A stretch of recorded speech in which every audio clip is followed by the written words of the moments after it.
Olá pessoal, vamos então a uma aula virtual do livro A Cultura do Narcisismo de Christopher Lasch, capítulo 1. Bom, vamos falar um pouco sobre o Lasch.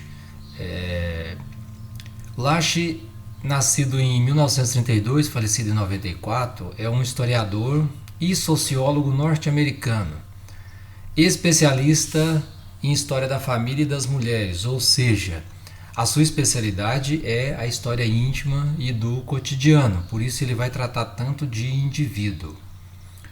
Ele é um crítico da sociedade terapêutica atual e do narcisismo também atual.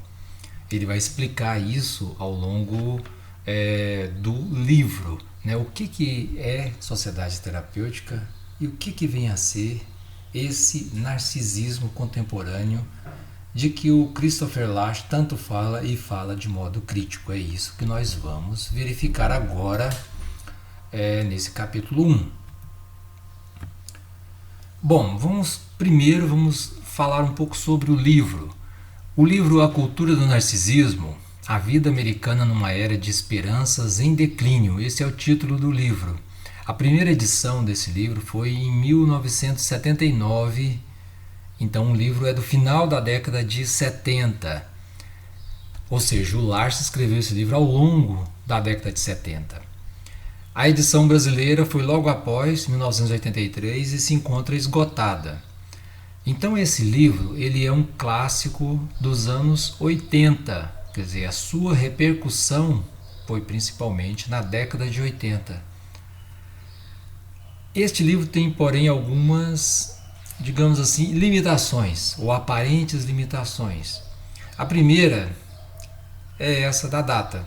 Ele, por se tratar de um livro de 1979, do início da década de 80, para um assunto como, digamos assim, psicologia pessoal ou psicologia social, né? Ele parece ser um livro um pouco antigo. Então essa primeira limitação de data talvez possa causar a suspeita do leitor de que ele não seja mais atual, não seja válido para os tempos atuais. A outra limitação é que ele é voltada para o universo norte-americano, para o público norte-americano.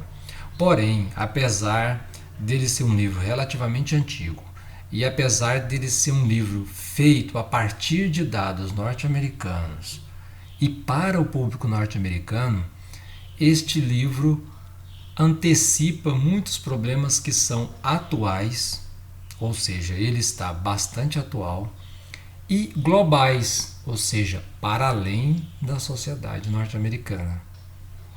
Por isso ele nos serve, digamos que ele serve para a época atual e para toda a humanidade, digamos assim, ocidental ou sob influência ocidental, que praticamente é toda a humanidade.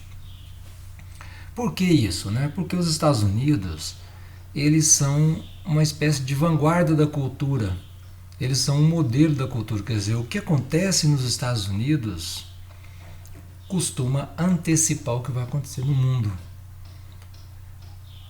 por conta da posição hegemônica norte-americana, não só do ponto de vista econômico e militar, mas também do ponto de vista cultural. Haja vista filmes, músicas, pensem na penetração que os filmes e as músicas americanas têm. Quer dizer, o filme e música é uma maneira de você, filme, música, literatura, é uma maneira de você difundir a cultura de um país. Né? E o país que tem mais penetração em termos culturais no mundo hoje são os Estados Unidos. Nós vamos estudar basicamente o capítulo 1 do livro do Lasch. Então vocês não se preocupem com os outros capítulos do livro, a não ser que vocês queiram aprofundar. O livro é bom e quem quiser aprofundar nessas questões do eu e do indivíduo, eu aconselho ler o livro todo. Mas para o nosso estudo específico, para o trabalho de vocês, vamos nos fixar no capítulo 1. O título do capítulo 1 é O Movimento pela Conscientização e a Invasão Social do Eu. É um capítulo introdutório, ou seja, as ideias que vão ser expostas aí nesse capítulo, elas vão ser aprofundadas com mais detalhes no decorrer do livro. Por isso eu escolhi esse capítulo, porque ele dá uma ideia geral do que é o livro todo do Lasch. E ele vai se dividir em 7 subtítulos. Vocês podem verificar bem aqui esses 7 subtítulos aqui, que nós vamos estudar um a um, né? Passar um pouquinho sobre as ideias, sobre o conteúdo desses subtítulos aqui, para tentar abranger um pouco, explicar melhor para vocês o que o Lasch quer dizer com essa questão de movimento pela conscientização e invasão social do eu. Bom, ele começa a falar do enfraquecimento do sentido de tempo histórico. Para dizer isso, ele fala a respeito da iminência do fim. O que é a iminência do fim? Ele diz, hoje em dia, a questão do apocalipse está muito em voga. Hoje em dia, quando o Lasch fala isso, é na década de 70, 80. Ou seja, desde aquela época, essa questão do fim do mundo, o mundo vai acabar, não tem mais futuro, estava em voga já. Uma percepção de base que atravessava a sociedade de que o mundo ia acabar, de que não haveria mais futuro. Hoje, então, vocês imaginam, com essa crise que começou em 2008 e persiste até hoje no mundo todo, no Brasil em particular, essa sensação está mais forte ainda, né? Então, as pessoas ficavam no dilema: o que nós fazemos? Nós vamos evitar o desastre coletivo ou vamos simplesmente sobreviver individualmente? Vamos entender a sociedade e modificar essa sociedade, ou vamos simplesmente cuidar de nós mesmos? Cuidar da minha saúde, da minha consciência. O Lasch vai argumentar o seguinte: a opção, não que as pessoas tomaram por conta própria, mas que elas foram levadas a tomar, foi a da sobrevivência individual e foi a de cuidar de si mesmo. É isso que ele chama de movimento da consciência. O movimento da consciência é um movimento de se voltar para o eu e abandonar as questões coletivas, abandonar a tentativa de entender a sociedade e modificar. Isso é o movimento da consciência, que é praticamente o narcisismo. O movimento da consciência ele vai reforçar o narcisismo, que é um recuo da política e principalmente um esquecimento do passado. Porque se você está preocupado exclusivamente com o presente, com viver por agora, você vai se esquecer do passado. O passado não importa. E também você vai se esquecer do futuro. Ou seja, na verdade, quando você se esquece do passado e não se importa com o futuro, você tem uma perda de sentido da continuidade histórica. Você perde o sentido da tradição. A tradição não importa mais. O fato de você estar imerso numa tradição que tem passado, que foi construída por outros e que você vai participar dela construindo alguma coisa agora que vai ficar para quem vem, isso vai perder o sentido. E as pessoas passam a viver exclusivamente para si e não mais para os outros. Viver para si e para o agora e não mais para o futuro, para os outros que virão. Isso é uma das características do narcisismo, é essa perda de sentido do tempo histórico. Então ele vai argumentar, o Christopher Lasch, que o movimento da consciência que surge na década de 70, apesar dele ter uma aparência de religiosidade, porque ele vai implicar uma ideia de autoconhecimento, de mergulho em si mesmo, na verdade ele não é religioso. Porque os movimentos religiosos eles se inserem no tempo, ele não esquece o passado e deixa de se preocupar com o futuro. Todas as religiões elas têm uma tradição forte e elas almejam um futuro melhor para todos. Já o movimento pela consciência não tem nada disso, não é uma utopia, não é para todo mundo, é só para si mesmo e pensa exclusivamente no agora e não para o futuro. Então, ao contrário da religião, o movimento da consciência ele não se preocupa com a coletividade, preocupa-se só com si mesmo e não se preocupa com o futuro, preocupa-se só com o agora. Então, o narcisismo ele não é uma estratégia religiosa, ele é só uma estratégia de sobrevivência individual. Ou seja, eu quero me safar agora, aqui e agora, me safar, para mim. Apesar de toda o mergulho na minha individualidade, a preocupação comigo mesmo, com a saúde, com terapia, o que eu quero? Eu quero só sobreviver individualmente. Então, recapitulando aqui, o movimento da consciência, ele se equivale a narcisismo, que se equivale à sobrevivência individual, e ele denota uma falta de sentido histórico, é uma perda de sentido histórico. Se o narcisismo não é religioso, o que ele é? O narcisista vai se perguntar. Ele vai dizer, ele é muito mais terapêutico. Quer dizer, o clima da sociedade da década de 70 e 80 e talvez até agora, ele não é mais religioso.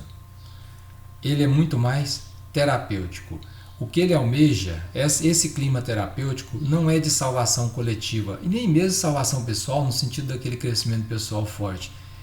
Esse clima terapêutico, o que importa para ele, o que importa para as pessoas nesse clima terapêutico é ter uma ilusão de bem-estar pessoal, uma ilusão de saúde, uma ilusão de segurança psíquica.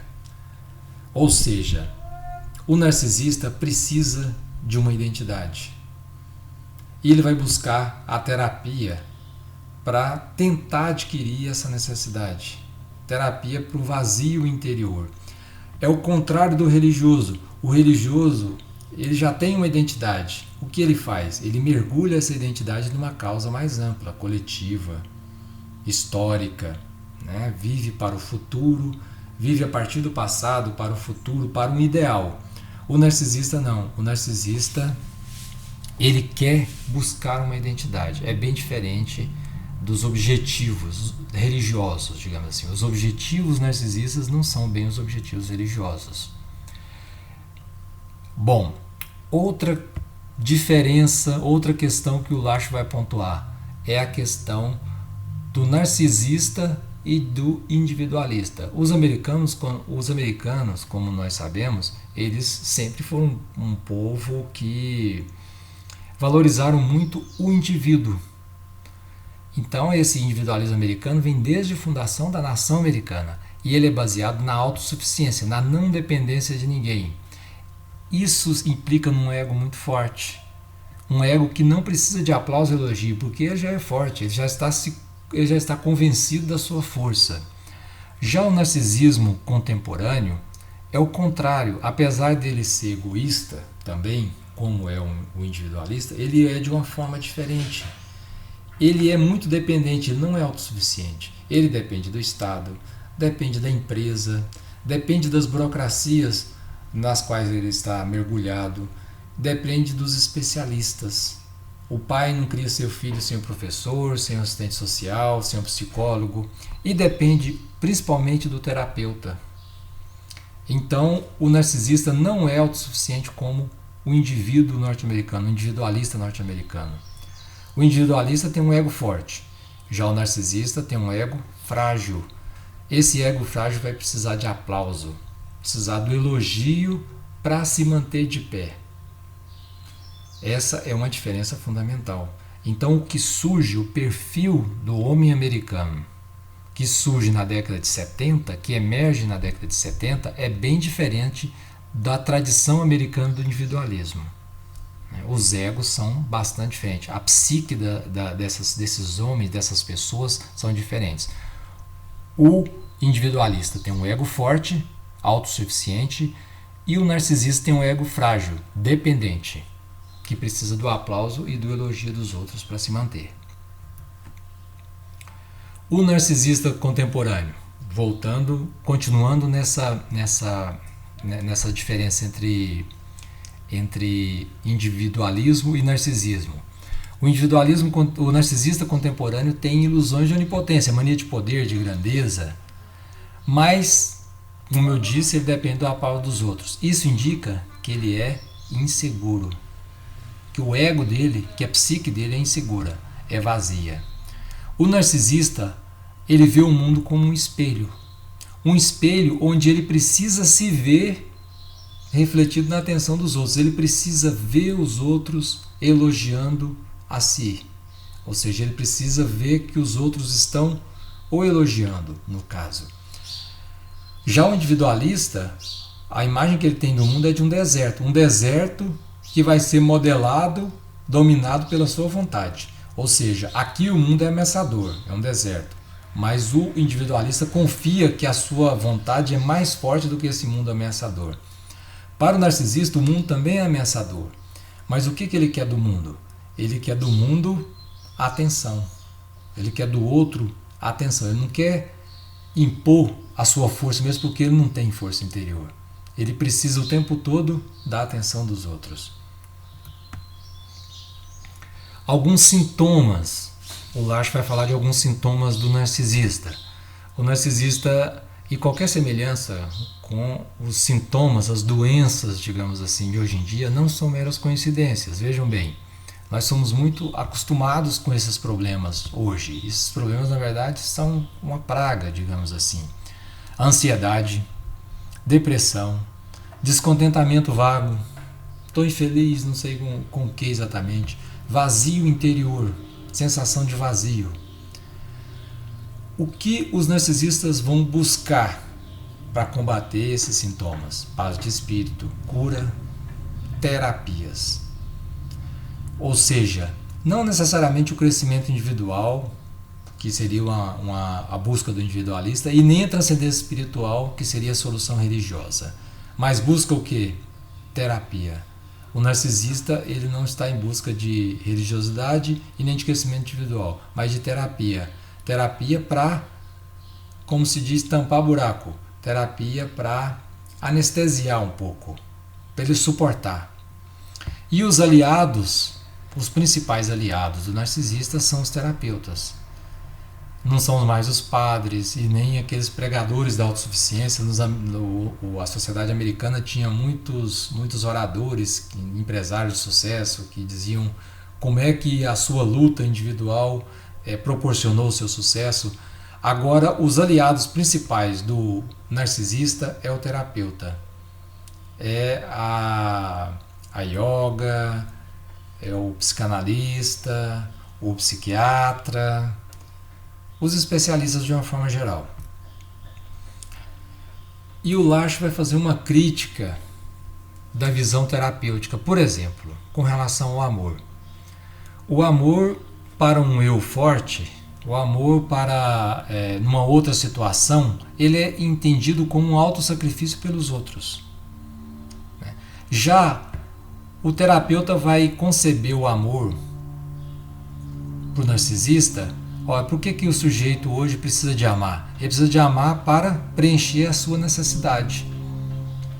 Ou seja, o amor é para que o narcisista preencha algum vazio nele mesmo e não uma coisa que você vai doar para os outros, que você vai sacrificar de você mesmo para os outros. Quer dizer, quem pode fazer sacrifício é quem tem um eu forte e consolidado. Agora, se você precisa amar somente para preencher alguma necessidade, é porque o seu eu, o seu ego é extremamente frágil.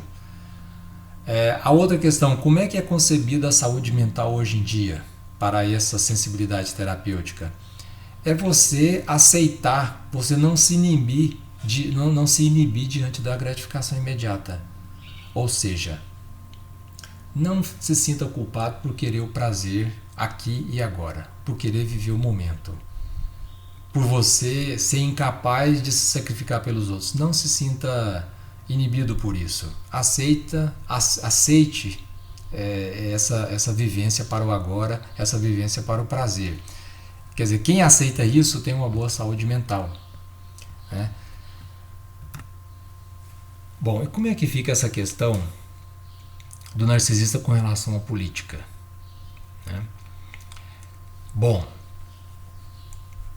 a visão terapêutica ou narcisista, ela desbancou a religião, como a gente viu, como o Nash mostrou. E ela é uma espécie de ameaça política. Vocês notem que tanto a religião quanto a política, elas têm dimensões coletivas. E a visão narcisista, ela vai negar a dimensão coletiva e vai se focar exclusivamente no eu. Essa visão terapêutica tem obsessão por corpo, saúde mental e corporal, terapias, alimentação, que não deixa de ser uma forma de terapia para o corpo, prazer, um culto do prazer muito grande, celebridade. E essa questão da celebridade, se nós notarmos as redes sociais, a gente vê que isso está muito forte, e dinheiro. Então, essa visão terapêutica do narcisista vai focar exclusivamente no eu e vai abandonar a dimensão religiosa e a dimensão política, que tem preocupação coletiva. É uma regressão, por isso que ele fala da política e introspecção, é uma regressão para o eu exclusivamente. Essa preocupação com o eu, com as questões pessoais, surgiram na década de 60 com a nova esquerda, contra a cultura, o movimento negro, o movimento das mulheres, que trabalhou muito em cima do machismo. E o machismo é uma dimensão pessoal, né? Ele se dá numa dimensão de relação pessoal. Então a nova esquerda, ela começou nos anos 60 a reconhecer que as questões pessoais têm uma dimensão política, coletiva, e vai abrir espaço para o problema do indivíduo. Porque os esquerdistas antigos, tradicionais, não se preocupavam com questões pessoais. Isso começou a aparecer na década de 60. E foi uma coisa positiva. Só que o desenvolvimento dessas ideias da nova esquerda, que vai reconhecer que os problemas pessoais são relevantes, acabou desembocando na visão terapêutica que é narcisista. Ou seja, essa visão terapêutica ela começou a se desenvolver com a nova esquerda dos anos 60. Só que ela vai retirar a dimensão política das questões pessoais e vai deixar só a questão individual. Quer dizer, ela deturpou a visão terapêutica narcisista, deturpou a visão da nova esquerda dos anos 60, na medida em que ela vai tirar a dimensão social em questão. Ao invés de problematizar os dilemas pessoais, né, politicamente, e colocar isso numa perspectiva social, a visão terapêutica ou narcisista vai simplesmente mergulhar nos dilemas pessoais pura e simplesmente, o que não deixa de ser uma regressão. Depois o Lasch vai falar a respeito da literatura, principalmente a literatura de confissão. Ele vai dizer, olha, a literatura confessional faz muito sucesso, é muito popular hoje em dia, hoje que ele fala na década de 70. Isso só comprova que o narcisismo é muito forte na sociedade americana. Porque o que é a literatura confessional? É uma literatura que fala do eu. Só que ao invés de você falar para o padre, como se confessa tradicionalmente, você vai falar para o leitor. O autor vai confessar a sua vida para o leitor. O Lasch diz, olha, apesar de ser confessional, existe uma tradição de literatura confessional no mundo anterior à década de 70. Apesar dela ser confessional, muitas vezes a literatura poderia ser uma boa oportunidade para o distanciamento crítico e para o autor criticar o seu próprio narcisismo ou o narcisismo da sociedade.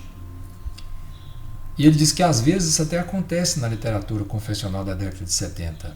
Mas a tendência que ele enxerga é que essa literatura se transforme numa autoexposição, sem reflexão e sem crítica, com o único objetivo de satisfazer a curiosidade do leitor sobre a vida privada do autor, com o objetivo de tentar o quê? Seduzir e encantar o leitor, e não levar esse leitor para uma reflexão crítica, ou seja, não tirar o leitor da zona de conforto dele, mas simplesmente seduzir o leitor.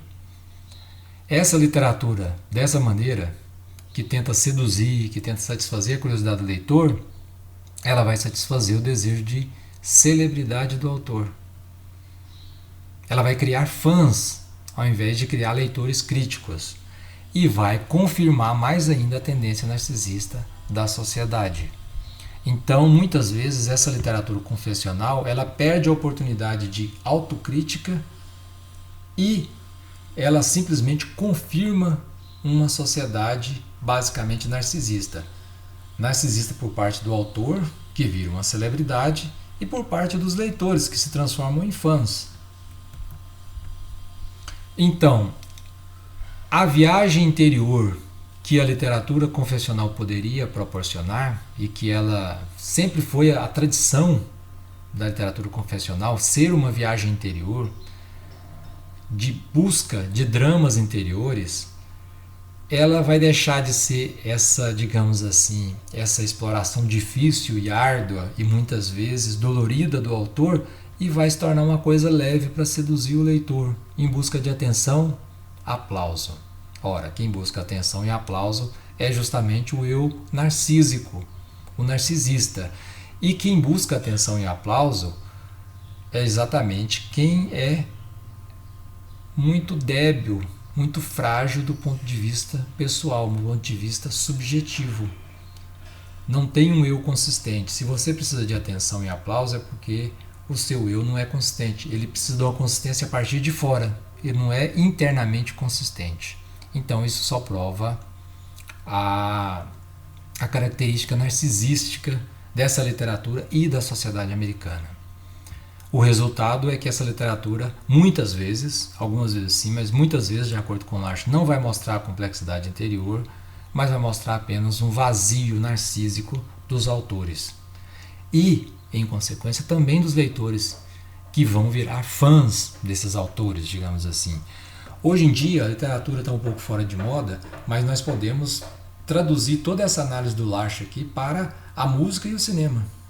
Basicamente, as coisas acontecem assim na música e no cinema.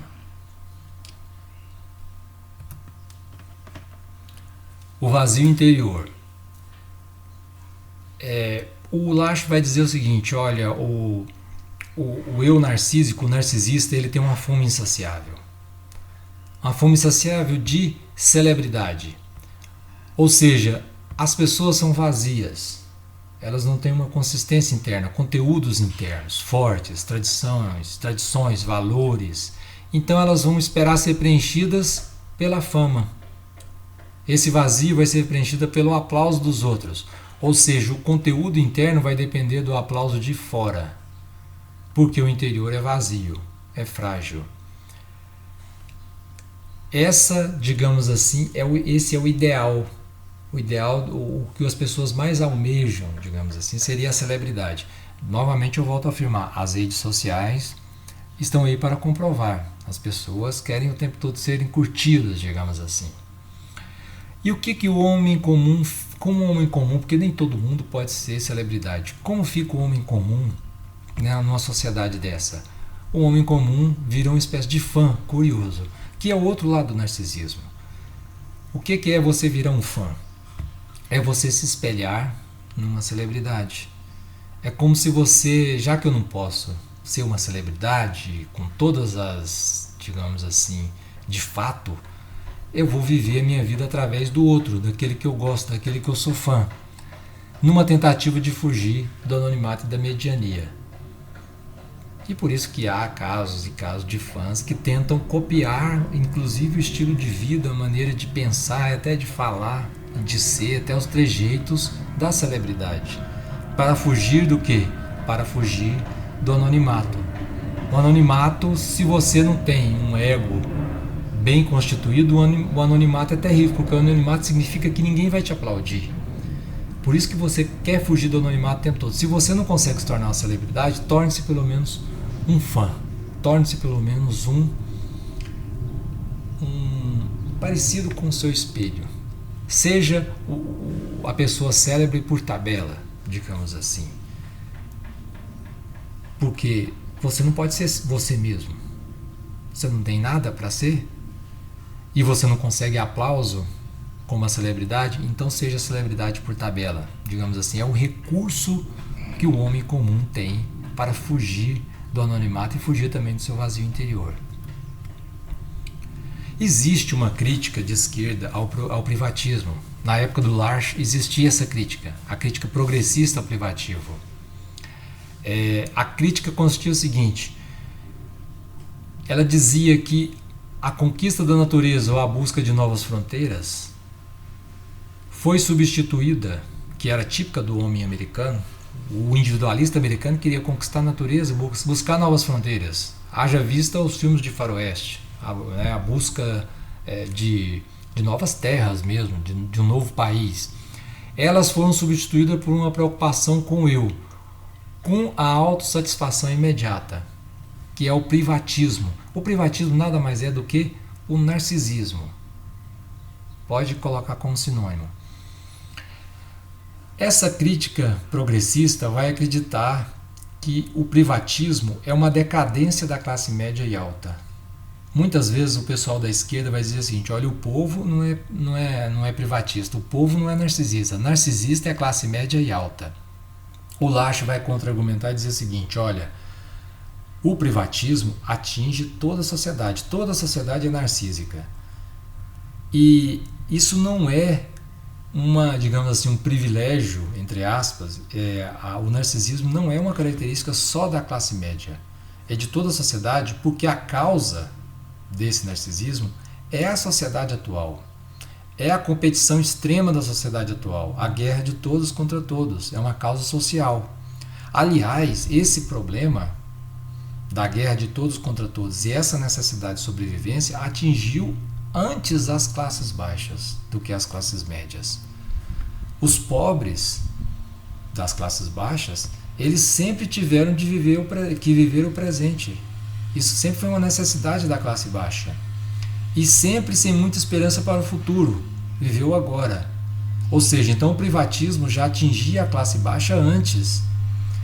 Agora, por que esse problema veio à tona agora? Não é porque ele surgiu somente agora. A insegurança vai atingir também as classes médias e altas. E ele vai se disfarçar de hedonismo. Quer dizer, as classes médias e baixas, e médias e altas, vai dizer que essa estratégia de sobrevivência do narcisismo, ela é o hedonismo, que é uma coisa que surgiu, um princípio de vida que surgiu no século XIX. Surgiu muito antes, mas assim, teve muito em voga no século XIX, que é a valorização do prazer. A vida deve ser valorização do prazer. Então, no privatismo ou narcisismo, o que acontece? As relações pessoais, elas têm um objetivo específico, que é a sobrevivência. Mais especificamente, a sobrevivência psíquica. Também material, mas a sobrevivência psíquica. Ora, isso significa o quê? Se você precisa somente sobreviver, se você tem uma necessidade urgente de sobreviver, significa que a vida pessoal já está devastada pelas condições sociais. Então, esse problema aqui, ele não é um problema inexistente. A crítica progressista muitas vezes diz o seguinte: olha, isso é um problema secundário, é uma frescura de classe média alta. Esse negócio de narcisismo, de viver o presente, é porque a classe média alta ela não tem o que fazer, ela já tem o dinheiro, então ela ficou narcisista. O Lasch vai argumentar o seguinte: olha, não é verdade. Esse problema ele é sério, ele decorre de condições sociais que vão devastar a vida pessoal. Em consequência disso, as pessoas desenvolvem uma estratégia narcisística para quê? Para sobreviver psiquicamente. Não é uma frescura. Agora, o que ele diz a respeito do movimento da terapia, da conscientização, e o que ele diz a respeito da terapia, da mania de terapia da sociedade atual? Ele vai dizer: olha, não é que o problema que a terapia vai tratar é irreal. Nós acabamos de dizer, esse vazio interior, sensação de fracasso, incapacidade para o amor, não são frescuras da classe média. O narcisismo não é uma frescura da classe média e das classes altas, ele é um problema real. Então, o problema da terapia não é que o narcisismo seja uma coisa inexistente ou específico da classe média, uma frescura da classe média. O problema é a solução que a terapia ou que o movimento da conscientização dá para esse problema que é sério. A solução, segundo o Lasch, é paliativa. Por que é paliativa? Porque a solução é focada exclusivamente no eu. Qual é a solução? Terapia individual, busca do prazer, viver o momento, desistência de compromissos, evitar dependência de outras pessoas. Ou seja, a solução que a terapia dá vai aprofundar o problema. Vai dizer o seguinte, aceita do jeito que é. Você é narcisista? Viva o narcisismo sem culpa. Busque o prazer sem culpa. Viva o momento sem culpa. Não tenha compromissos. Quando falo de compromisso de amizade, compromisso de trabalho, compromissos políticos, compromissos de ideias. Evite dependências com relação a outra pessoa. Não confie no outro. Então, quer dizer, a solução que a terapia dá, que o movimento da conscientização dá para esse problema real, que é o problema do narcisismo, é uma solução de reforçar o narcisismo. É uma solução de anestesia, de não sentir culpa por você ser narcisista. E o Larsch vai dizer que essa solução vai ocultar as causas reais que são sociais. O problema tem causa social. O foco deveria ser enfrentar esse problema, não se desculpar com ele e procurar as causas sociais desse problema. Então, resumindo, chegando a uma conclusão, resumindo o capítulo, a gente viu que o narcisismo é o oposto do amor próprio. Muitas vezes nós falamos, narcisista é um sujeito que gosta demais de si mesmo. Mas, pelo que nós vimos aqui, não é que ele gosta demais de si mesmo. Talvez quem tem um amor próprio forte seja o individualista. O individualista tem o ego muito bem assentado. Agora, o narcisista, ele tem mania de grandeza, ele quer que os outros gostem dele, que os outros aplaudam ele. Ele gosta de si mesmo na medida em que ele consegue o aplauso. Então, esse culto da intimidade, narcisismo, ou com o nome de privatismo, não vem de uma afirmação da personalidade, muito pelo contrário. Ele nasce do colapso da personalidade. As condições sociais atuais são tão invasivas, tão ameaçadoras para o eu, que a subjetividade, o interior das pessoas entra em colapso. E para se defender desse colapso, as pessoas elas se refugiam num comportamento narcisístico. Elas desenvolvem uma personalidade narcisística para compensar a sua própria fragilidade do eu. Ou seja, o narcisismo é uma defesa contra a desintegração do eu, contra o vazio interior, a sensação de vazio, e efetivamente o vazio interior que caracteriza o narcisista. A sociedade hoje, então, ela não favorece a vida privada, não favorece a intimidade. Muito pelo contrário, ela destrói a vida privada. A amizade, o laço de amor, de amizade duradouros, eles são muito raros hoje em dia. A vida privada, ela fica devastada. Essa palavra é a palavra que o Larsch utiliza. Nós temos uma vida privada devastada, que não se tem confiança. As pessoas não se doam, não se doam às outras pessoas, não se doam a uma causa. Então a vida social é muito hostil, bárbara. Vira combate à vida pessoal. A vida pessoal é um combate para sobrevivência. As terapias aparecem não para tratar efetivamente o problema, mas é para reduzir os problemas a questões pessoais. Ou seja, elas são paliativas, vão incentivar o indivíduo a viver o momento, viver para si sem culpa. O que significa isso? Significa, olha, você é narcisista, você só pensa em viver o momento, só pensa em prazer, faça isso e não sinta culpa. Na verdade, a terapia, de acordo com Larsch, as terapias que nós tanto buscamos, elas aprofundam os problemas, a preocupação com o corpo, com a saúde. Quer dizer, são preocupações, não estou desmerecendo, o Larsch também não está desmerecendo essas preocupações, ele diz que são preocupações legítimas, mas quando elas tomam um aspecto central numa sociedade, elas são um aspecto central da ideologia de uma sociedade, ela se torna extremamente danosa, porque você só pensa em você. A minha saúde, a minha segurança psíquica, o meu prazer, o meu momento. É só eu, aqui e agora. O outro, os que virão depois, não interessam tanto. Então essas terapias significam aceitar o narcisismo e não enfrentar. E vai ocultar as causas sociais do problema. As causas sociais do problema são a nossa sociedade, de competição extrema, de consumismo, de insegurança social. Aliás, eu queria, para finalizar aqui, ligar essa questão da insegurança social ao problema do trabalho. No módulo 1, no módulo passado, nós vimos que o trabalho hoje ele é extremamente inseguro, é muito precário. E essa insegurança do trabalho, ela vai se transformar numa insegurança social que vai desaguar numa insegurança psíquica, numa insegurança dos indivíduos. Está muito vinculado ao mundo do trabalho, à competição extrema, à precariedade, a você não saber se você vai ter condições de sobreviver minimamente num futuro próximo. E isso está ligado também, por sua vez, à questão tecnológica, a tecnologia que anda, digamos assim, entre aspas, roubando postos de trabalho. Bom, então chegamos aqui ao final da nossa explicação sobre esse capítulo 1 da cultura do narcisismo. Lembrando a vocês que o trabalho vai ser exclusivamente sobre este capítulo 1.